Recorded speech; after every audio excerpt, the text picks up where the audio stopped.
Hello everyone, welcome to our channel Gurukulam Pillars. तो और ये हम एक वीडियो बना रहे हैं जिससे हम उन बच्चों को भी मदद करेंगे जो हिंदी मीडियम वाले हैं और सीबीएसई वाले, दोनों के लिए बेनिफिशियल है ये, ठीक है। पर पहले पढ़ेंगे साइंस। समझते हैं साइंस। और जब साइंस पढ़ते हैं तो ये हमें एक ख्याल आता है कि व्हाट, दो क्वेश्चन आते हैं हमारे दिमाग में, व्हाट और वाई, ठीक है, क्या और क्यों, ठीक। अब साइंस एक डिफिनीशन पहले देख लेते हैं। क्या way of knowledge around us, हमारे आसपास की चीज़ें। और हमारे आसपास बहुत सारी चीज़ें हो सकती हैं, जैसे घर है, हमारा गाड़ी है, मोबाइल है, डेस्कटॉप है, मतलब सब एवरीथिंग, ठीक है, हमारे आसपास की चीज़ें। उसके बारे में मतलब अध्ययन करना, उसके बारे में पढ़ना, यही है साइंस, ठीक है। और एक अगर हम आमतौर की भाषा में बोलें कि साइंस मतलब क्या डिफाइन करो, तो ये मतलब बेहतर बनाना, आज को कल से बेहतर बनाना, ठीक है। अब हम पढ़ते हैं डिस्कवरर इसके कौन है, एरिस्टोटल।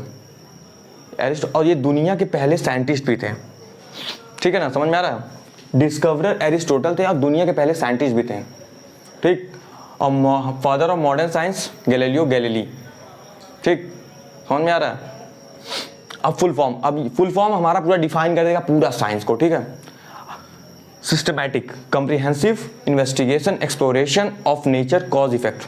अब इसको समझते हैं एकदम आसान भाषा में जिसे आप लोग को समझ में आया, ठीक है। Systematic, system. अब सिस्टम समझने के लिए एक बेहतर एग्जांपल है, स्कूल में हम लोग पढ़ते थे पहले, तो क्लास 1, 2, 3, 4 मतलब ऐसे 12 तक आया ना, तो एक सीक्वेंस चला।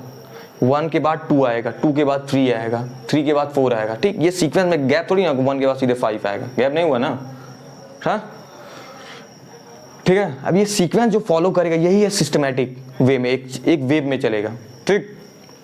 और कम्प्रिहेंसिव, अब कम्प्रिहेंसिव में अब क्लास फर्स्ट जब हम लोग पेपर दिए, तभी तो पेपर दिए, उसका पहले पूरा ज्ञान मतलब पढ़े उसके बारे में फर्स्ट में, फिर सेकंड में गए, फिर थर्ड में उस पढ़ें विदा, ठीक है, उसके पूरा नॉलेज लिया उस चीज़ के बारे में, तब तो हम अगले क्लास में प्रमोट हुए या गए, ठीक है।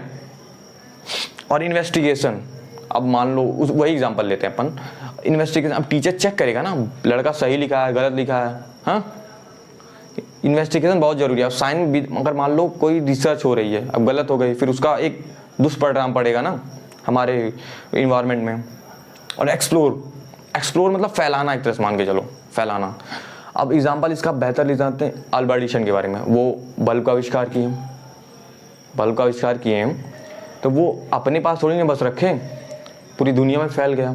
आज हर एक घर में बल्ब है, ठीक है ना, समझ में आ रहा है। एक्सप्लोर कर रहे हैं अपन, ठीक है। और नेचर कॉज इफेक्ट, अब नेचर पे इसका इफेक्ट भी पड़ेगा। अगर अच्छा हुआ तो फिर कोई इफेक्ट नहीं है, अगर कुछ ऐसा गलत चीज़ जैसे खोज लिया गया तो उसका एक दुष्परिणाम पड़ेगा हमारे नेचर पे, ठीक। फिर दुष्परिणाम जैसे कि पड़ेगा हमारा कि जैसे ग्लोबल वार्मिंग, हम फैक्ट्री लगी हुई है जहाँ पे, तो वहाँ से ज़्यादा धुआं निकलता है, फिर वो ग्लोबल वार्मिंग काज करता है, ठीक। ओजोन लेयर में दिक्कत करेगा, डिप्लीशन होगा उसमें, पतला हो जाएगा ओजोन लेयर, फिर अल्ट्रावायलेट रेज, सूर्य रेज आ जाएंगी।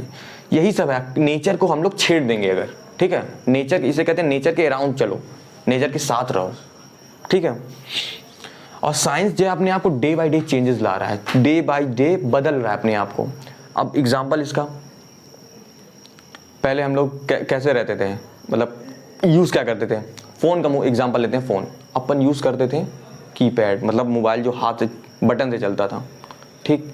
आज हम लोग टच स्क्रीन यूज़ कर रहे हैं, ठीक है। डे बाय डे चेंज, अगली बार पता नहीं हम क्या यूज़ करेंगे, ठीक है ना। अपन अब ये साइंस एक ब्रॉड टर्म है, इसको डिफाइन कर तो दिए हम। डिफाइन एक तरह का एक मानते चलो बॉक्स है ये, ठीक है ना, एक ऐसा बॉक्स है, जब इसको खोला गया तो इसमें 3 टर्म निकले, और जिसको हम लोग टाइप बांट दिया गया इसको, ठीक। 3 टर्म मतलब 3 क्या निकले, फिजिक्स निकला, केमिस्ट्री निकला, बायोलॉजी निकला, और एक टर्म और निकला जो और लोग नहीं बताते हैं, मैथमेटिक्स, ठीक है ना।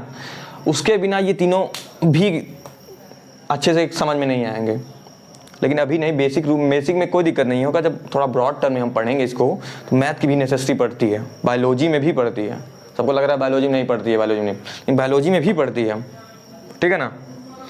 अब फादर पढ़ लेते हैं अपन, देखो फादर कौन है, आइजैक न्यूटन, न्यूटन को सब जानते होंगे ना, वो सेब वाला एग्जांपल सब सुने होंगे, सेब ऊपर से गिरा तो न्यूटन खोजें, ठीक है ना। और केमिस्ट्री में एंटोनी लेवोसियर फादर हैं इसके, ठीक है। और बायोलॉजी में वही फादर हैं एरिस्टोटल ही। एरिस्टोटल मतलब सर्वे सर्वा मान के चलो, वो पहले था, वो बंदा अकेले ही सारा खोजता था। अब फादर ऑफ जूलॉजी भी वही है, ठीक है। बायोलॉजी का फादर, जूलॉजी का फादर, साइंस का डिस्कवरर, समझ रहे हैं। ये हमारा पूरा साइंस ये डिफाइन हो गया, ठीक है ना। समझ में आया? जिसको कोई प्रॉब्लम हो तो कमेंट सेक्शन में आगे पूछे।